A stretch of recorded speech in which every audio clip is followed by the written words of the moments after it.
I imagine writing the novel that you just released this year allowed you to have a little more control creatively, a little more maybe freedom, not having to sort of answer to network executives and so on. How did that feel different for you? Was that, and why did you decide to write that? Yeah, I think it was a couple of things. One was that I started writing film reviews and essays for an online magazine called Spectrum Culture. And I did that for a couple of years and I really found it rewarding. And I was suddenly writing prose, which for years I'd gone away from it because I was writing screenplays exclusively. What I had originally written way back in the day was prose. And so it was sort of like going back to that. And I had so much fun being extra descriptive and using metaphors and just digging deep in certain areas that I wasn't able to do before. And that coupled with the idea that I kept on hearing that people were saying like spec screenplays weren't really didn't have a lot of currency anymore, and that it was all becoming about IP, and that everything had to exist in some other form first.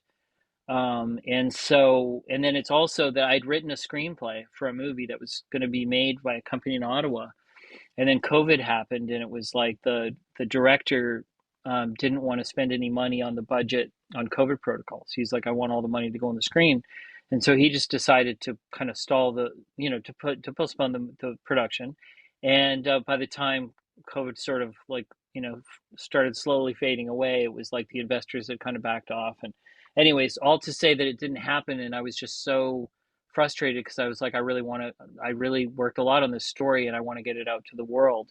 So all of that kind of funneled into the idea of like, I'm gonna write this novella, and yeah, it's got it right here beside me here with its Stephen King from the '80s kind of cover, and so I wrote it, and self-publishing kind of reminded me of because I've made a couple short films in the past, and it was sort of like that where it's like you're not waiting for someone else to kind of like hire you to do something. You're creating your own opportunity, and a lot of times you have to invest a lot of your own money, which is the one of the major downsides because chances are you're not going to see it.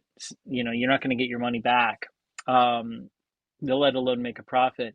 But it is a way to get something out there, which is I think ultimately what we all really want.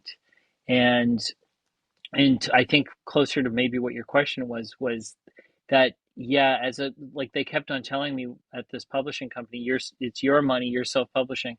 We'll give you some advice, but you can do whatever you want. If we're like, we advise you to do this, you can say, no, I'm not going to do that. And we don't get a chance to do that in our day-to-day lives, right? It's like, we get notes that we don't agree with and we have to do them and stuff like that a lot of the time. And this really was just like there is this real thrill about putting something out there that is uncensored, that it's like this is what I want it to be and this is what it is because I could make all the choices. And yeah, I mean, really exciting. I definitely put my heart and soul into this little thing that there's like it really does feel like the closest thing to who I am, as opposed to like, there's probably some jokes and some scripts that are like, oh yeah, that's his sensibilities, but like this is just like everything about it is like who I am. That's amazing. Well, I'm going to put a link in the description of this video so people can click to buy the book.